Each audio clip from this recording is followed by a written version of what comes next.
What up, Facebook fam? I'm going live real quick, giving folks an opportunity to log in. I'm at the gym, getting a little workout in, and I had a conversation yesterday with my daughters, and a couple different things transpired. So I wanted to come on as I always reminisce and think back on the day that I had, what went well, what was good, what I got out of it. I think back about those things so that, that's what you do at the end of a day so that you can build, so that you can grow, and so that you can be a better person. So as I sat back and I thought about the conversation that I had yesterday with my daughters, I realized a lot of the stuff that I do, and let me say this, I want to give a big shout out to still all those that are part of the team that contributed in any way possible. The project is still going on. Yesterday we had the wrap party.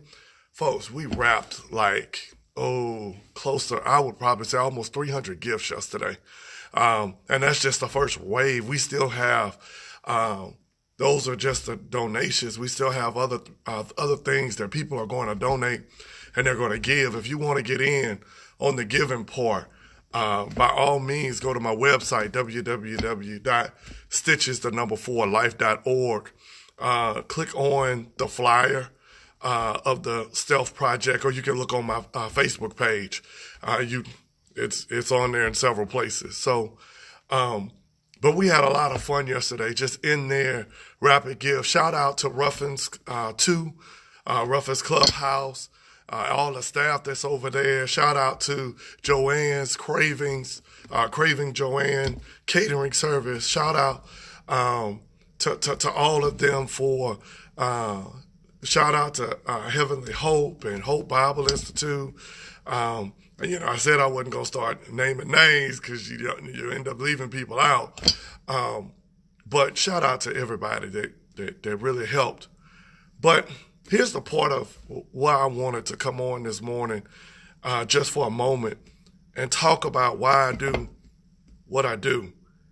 And those that they follow me, those that know me, those that see me around, they see, I do different things in the community. We did the Thanksgiving drive. This is not our first year doing the Christmas drive. We've been doing it I've been doing it for years. This was the first year that I opened up, partnered up with some people, got other folks to chime in and help out. But I'm going to just be vulnerable for a moment with what I'm getting ready to share, because everybody doesn't know it. At 5 years old, I was adopted. And to some awesome parents. And that changed everything for me. So me giving, and when I was talking to my daughters yesterday, I asked them, I said, do you understand why I do what I do? Why I give? Why I'm always in the community? Why I spend so much time? I work with at-risk kids, and why I do so much to help others. Why every time you turn around, I'm somewhere doing something. And I realized they didn't get it. And in many cases, we got to pause to make sure our kids understand the why behind what we do. Because without them understanding why we do what we do, they don't get the drive. The message is not relayed.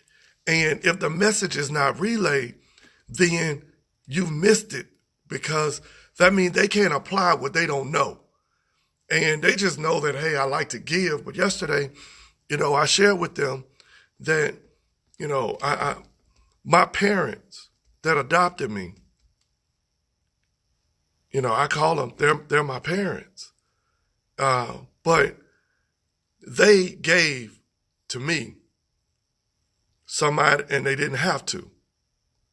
They took a moment out of whatever they had going on, and they gave to me. They took in a stranger, and they made them their own. they treated them like they were theirs.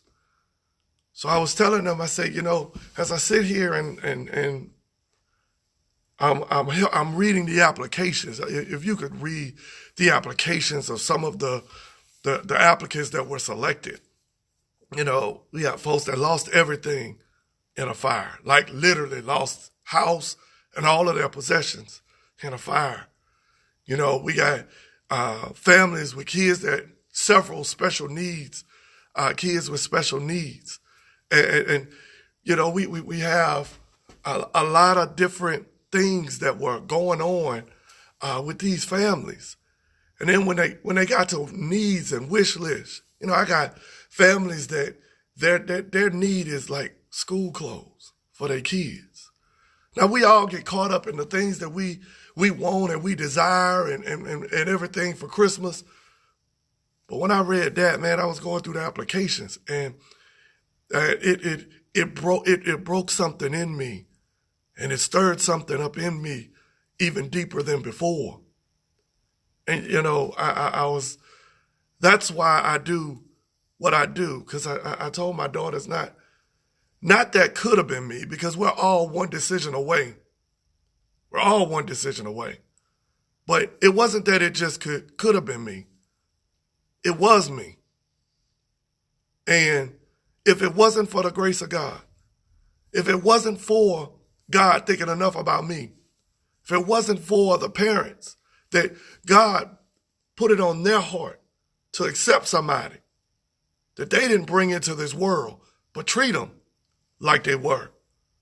If it wasn't for that, and them, even after they got me, for them instilling in me everything that they've instilled in me, I wouldn't be who I am today. And so the why I do what I do, and sharing with them, many times I take away from my family to help other people's families and other people's kids. And I needed them to understand why I do what I do. It doesn't mean I love my family any less, but it's because it's who I am. Serving is who I am because somebody served me, because somebody gave to me. That's why I do what I do.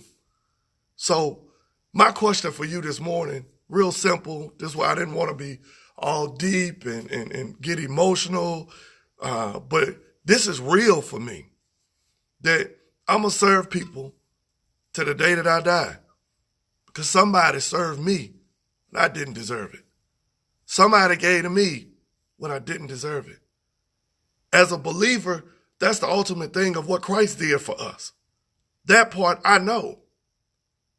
And, to look for and constantly look for opportunities to give to somebody else who's in need, who doesn't have or going through a moment.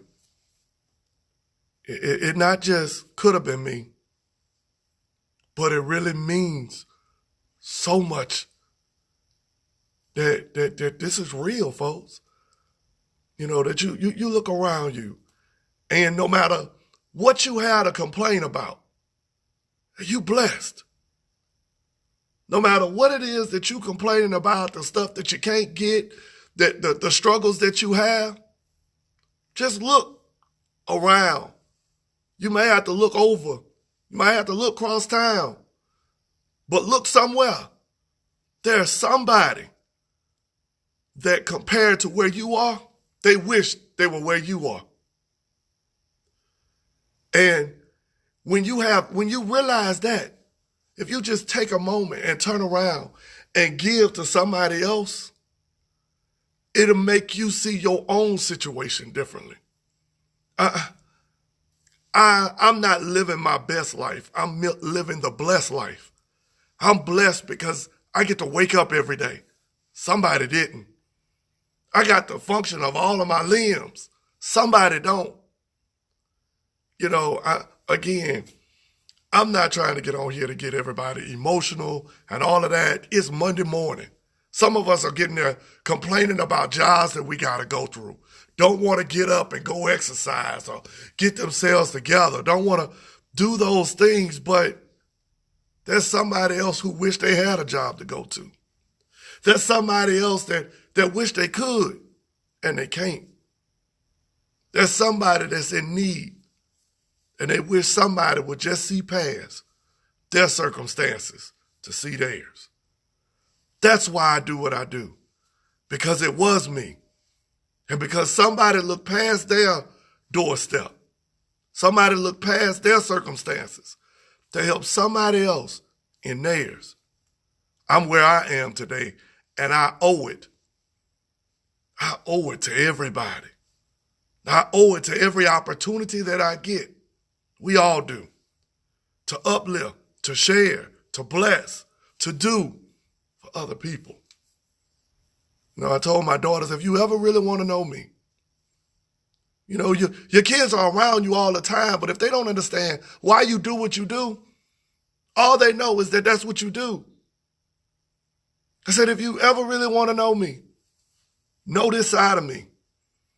Because if you don't understand this side of me and you don't know this side of me, then you don't know me. You don't understand why I do what I do, why I give. Because, you know, that at-risk kid that maybe state custody or got into a little bit of trouble, that kid with a learning disability, I had a stuttering problem. I was never supposed to be a public speaker. I was never supposed to speak in public. We've been on for a few minutes. You have yet to hear me stutter. That's by the grace of God, and that's because of the other people who poured into me. So I just want to give that shout out. I love my parents, Elton and Barbara Blunt. They gave me what I didn't have. I owe it to them. I owe it to God to touch everybody that I come across. What's your driving point? Why do you do what it is that you do? I didn't get on here for the likes and the shares, but I want this message to get out. Because many times people don't help because they just think some other stuff. But this is real for me. This is who I am. We're still taking donations. We'll take donations all the way up until December 21st. Go to my website. I'll put it underneath the post later, or right after I finish this. Folks, I appreciate everybody that has touched my life and the opportunities that I've had to touch others. I'm going to close with this. I often talked about that my dad, I remember joking about years ago that I'm going to have to rent out the F.G. Clark Center or the River Center to do a homegoing service for my father when that day comes, because how many people he's touched. And it wasn't until I was talking to my daughters yesterday that I realized I am my father's child. Because I can't go, just like when I was little, I couldn't go places and people didn't know my daddy. I could go very few places and not run into people that I know. Because it's in us to serve. Why do you do what you do? Thank you for tuning in. My name is Dr. Blunt. I'm Elton and Barbara's son. I'll see you next time.